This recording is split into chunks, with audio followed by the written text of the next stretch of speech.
आगे देखो, रावण वधांतरम रामचंद्रस्य अयोध्या गमने प्रथम दीपोत्सव आयोजितः इति जनश्रुति। ऐसा कहा जाता है कि जब रावण को वध करके मार करके अयोध्या लौटे तो लंका से यहाँ तक आने में समय जो लगा, और जब यहाँ आए तो उनके आगमन पर, उनके खुशी पर, जब वो उनके विजय पर जो जीत हुई, उस खुशी में पूरे अयोध्यावासी, पूरे अयोध्या नगरी को, उस समय पूरे भूमंडल पर ही कहा जाए तो दीपोत्सव, दीप जला करके उनकी विजय की कामना की गई, खुशी का इजहार किया गया, और उसी के उपलक्ष्य में लोग दीपावली मनाते हैं।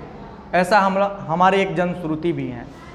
अन्य देशों में भी इसकी चर्चा है। कुछ लोग कहते हैं कि आकाश से अग्नि को इसी दिन पृथ्वी पर लाया गया था, तब दीपावली मनाई जाती है।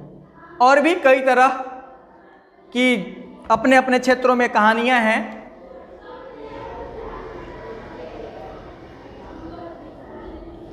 तदा प्रभृति वयम अस्य आयोजनम कुर्मः, इसीलिए हम लोग दुर्गा पूजा मनाते हैं। दुर्गा पूजा में हम लोग रावण का वध करते हैं और उसके ठीक बाद दीपावली का उत्सव भी मनाते हैं। अस्मिन् पर्वाणि जनः रात्रौ स्वगृहं दीपमालिकाया अलंकुर्वन्ति। कह रहा है कि हम लोग अपने दीपावली के दिन घर में फूल माला से सजाते हैं। लड़कियां अपने घर को जो छोटा सा घर बनाती हैं, जिसे घरौंदा बोलते हैं, हाँ तुम्हारे भाषा में घेरौंदा भी कहा जा सकता है, कुछ लोग घर कोना भी बोलते हैं। जैसी अपनी भाषा है वहाँ की, उस क्षेत्रीय भाषा में लोग अलग अलग नाम से। आजकल तो थोड़ा आर्टिफिशियल ज़्यादा हो गया, तो कुछ प्लास्टिक का भी बनाया मार्केट में, चदरा टीन का भी मिल रहा है, कुछ लकड़ी का भी मिल रहा है। जहाँ मन वहाँ उसे सजाओ और फिर रख दो।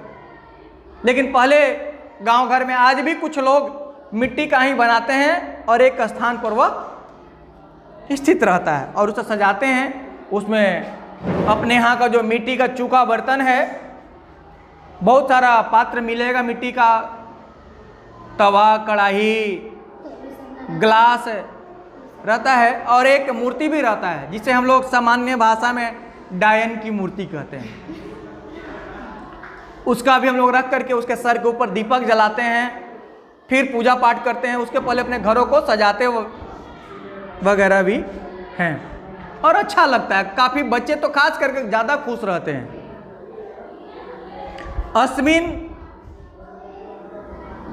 पर्वाणी मतलब इस पर्व में लोग अपने घर को सजाते हैं, खुश रहते हैं, और भी तरह तरह के पटाखा वगैरह कुछ लोग पहले से भी फोड़ते रहते हैं, और कुछ इस दिन तो खैर कहना ही नहीं है। धनस्य देवी लक्ष्मी पूजयंती, और इस दिन धन की देवी माँ लक्ष्मी की पूजा होती है। हर लोग अपने घर में पूजा करते हैं। गांव में, शहरों में माँ लक्ष्मी की प्रतिमा भी स्थापित होती है और उनका भी पूजन होता है, और हम लोग अपने मंगल कामना की उनसे आराधना करते हैं, और फिर उसके बाद प्रसाद का वितरण करते हैं, और फिर पटाखा आदि फोड़ने अपने मित्र मंडली के साथ बाहर निकल जाते हैं। निर्धनताम निसारयंती, और हम लोग कहते हैं कि हे माँ, हमारी गरीबी, हमारी जो कमियां हैं उसे दूर कर दो। यम रात्रि सुख रात्रि इति नामना विख्याता, यह जो रात्रि है सुख रात्रि के नाम से विख्यात है। सब लोग खुश हो जाते हैं, हर लोग अपने घर में पूजा करते हैं, यहाँ तक कि कलम दवात की भी पूजा लोग करते हैं। मिथिलायाम वंग प्रदेशे च केचन देवी कालिकाम पूजयंती, हम लोग यहाँ माँ लक्ष्मी की पूजा करते हैं, गणेश की पूजा करते हैं। अन्य क्षेत्रों में, अपने ही बिहार के मिथिला में और बंगाल प्रदेश में माँ काली की भी पूजा होती है।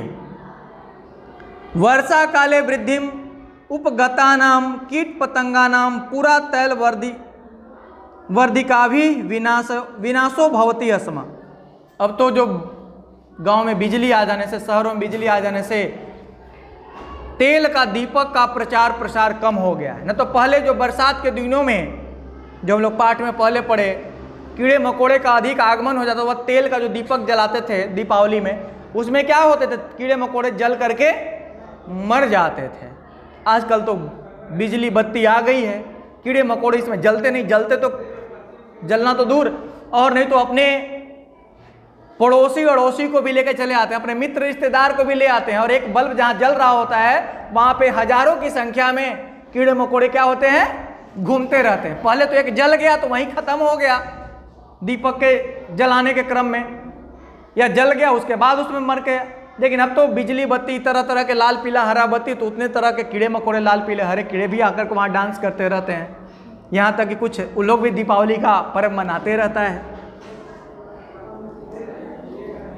तो जो पहले तेल का जो दीपक होता उसमें क्या होता, जल करके मर जाते थे लोग, इसीलिए पहले तेल का दीपक। आज भी हम लोग अपने घर में घी और तेल, कुछ लोग तिल का तेल का जलाते हैं, और जिनके पास कुछ नहीं रहता है तो गांव में रेड़ी का तेल हो गया, और कुछ नहीं तो सरसों का तेल, और नहीं तो किरासन तेल या किरोसिन तेल का भी वो शीशी में भर के लगा दो, वो ज़्यादा देर तक चलते रहता है, बूतने का झंझट खत्म। और मोमबत्ती वगैरह तो है ही, मोमबत्ती जलाओ हवा आई बुझ गया। तो मोमबत्तियां भी लोग जलाते हैं, तरह तरह के मोमबत्ती, जिसे हम लोग कैंडल भी बोलते हैं। पर्यावरण शुद्धम भवति अस्म, तेना पर्यावरण वर्णम शुद्धम भवति अस्म। कह रहे हैं जो तेल का दीपक जलाते हैं, घी का दीपक जलाते हैं, उससे पर्यावरण शुद्ध हो जाता है। लेकिन हम लोग जाने अनजाने में बहुत सारी गलतियां भी कर बैठते हैं। जैसे मोमबत्ती जलाओ तो मोम से जो धुआं उठता है वह हमारे लिए सबसे खतरनाक है, किरोसिन से जो धुआं उठता है वह हमारे लिए बहुत खतरनाक है। लेकिन आजकल के इस महंगाई के ज़माने में घी का दीपक जलाता कौन है? बहुत सारे लोग तो वर्तमान में जो तेल का कीमत है उसे भी वहन नहीं कर पाते हैं, तो घी का दीपक जलाना तो बहुत मुश्किल काम है। पहले के ज़माने में घी का दीपक जलाने की चर्चा इसलिए है कि हर घर में 2 4 5 गायें रखते थे लोग, उससे भोजन भी चलता था, उनका व्यवसाय भी होता था, और दूध दही मक्खन घी आदि जमा करते थे, जिसे खूब अपना पूजा पाठ में भी खुशी में भी मनाते थे। लेकिन आजकल का तो नया जमाना आ गया है, मोमबत्ती लाओ जलाओ, जन्मदिन मनाओ, उसे बुझाओ, सब कुछ फटाफट, कोई इंतजार की घड़ी नहीं। कहा कि दही दूध निकालो, उसे गर्म करो, दही जमाओ, फिर उसे मथो, तब घी निकलेगा, और फिर बाद में उसे दीपक के रूप में जलाओ। तो वह प्रक्रिया थोड़ी लंबी है। अभी तो बाजार जाओ, पैसा दो, दुकानदार से बत्ती खरीदो और ला करके घर पे जलाओ। अद्य तु वयम मोमवर्तिका नाम विद्युदीपा नाम च प्रयोगम कुर्म। कह रहा है कि आजकल तो हम लोग भी मोमबत्ती का भी यूज करते हैं। मोमबत्ती भी तरह तरह के, कुछ तो एक लंबा जल खड़ा हो गया, अब तो मोमबत्ती में स्टैंड भी देता है खड़ा करने के लिए। पहले तो होता था उसे ऐसे जला करके गिराओ, कुछ मोम चुआ तो उसके ऊपर उसके लगा दो। अब तो स्टैंड भी है मोमबत्ती का, अब तो दीपक भी बना हुआ आता है दिए के आकार में। और विद्युत दीपाना, अब तो बिजली से भी जलने वाला दिया, हाँ, बाजार में उपलब्ध है। कभी आप दीपावली में जाएंगे तो वहाँ देखना, मोमबत्ती भी बिजली जैसा मिलेगा, उसमें बिजली प्रवाहित होकर लगेगा, दूर से देखने में लगेगा कि मोमबत्ती है। दिया भी उसी तरह का है, लाइट भी रंग बिरंगा आपको मिल जाएगा, एक लगा दो और वहाँ पे वो गोल गोल गोल गोल गोल घूमते रहेगा और आपको लाइट दिखते रहेगा। अनेन वातावरण दूषित पदार्थ वर्धते। कह रहा है कि हम लोग मोमबत्ती जलाते हैं, बिजली का अनावश्यक उपयोग करते हैं, इससे पर्यावरण दूषित होता है। कीटा न नश्यन्ति, बिजली जलाओ तो कीड़े मकोड़े मरते नहीं हैं, और नहीं तो अपने रिश्तेदार अपने मित्र आदि को बुला करके वहाँ डांस करते रहते हैं, डांडिया खेलते रहता है सब। वर्णम च विषयुक्तम भवति। और आजकल का जो वातावरण है वह विषयुक्त हो रहा है, बीमारी आदि से भर रहा है। ध्वनि प्रदूषणम चापि वर्धते, और चारों तरफ ध्वनि प्रदूषण हो रहा है। अतः सावधानेन भवितव्यम, इसलिए हम लोगों को सावधान होने की अधिक जरूरत है। स्वरक्षणाय पर्यावरण रक्षणम परम कर्तव्यम, कह रहा है कि हम लोग को अपनी रक्षा के लिए पर्यावरण की रक्षा करना जरूरी। हम लोग आजकल थोड़ा अपनी खुशी के लिए कई तरह की चीज़ें जलाते हैं, घर में लाते हैं, जिससे हमारा तो नुकसान हो ही रहा है, पूरे पर्यावरण का भी नुकसान हो रहा है। आज हमारी उम्र छोटी है, जब आप सब बड़े हो जाएंगे तो उस समय बीमारी और अधिक प्रसारित हो जाएगी, अधिक अपना रूप ले लेगा और हम लोग ज़्यादा विकट परिस्थिति में पहुंच जाएंगे।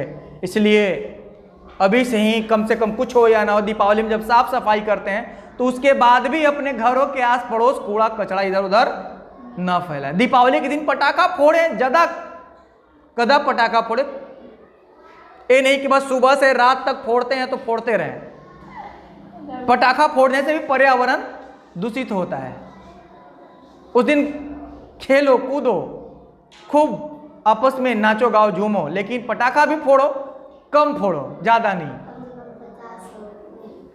इसलिए अब आप सब इस पाठ का घर पर स्मरण करिएगा और प्रश्न उत्तर भी बनाइएगा, और ज़रूरत होगा तो फिर अगले क्लास में हम लोग इस पर चर्चा करेंगे। धन्यवाद।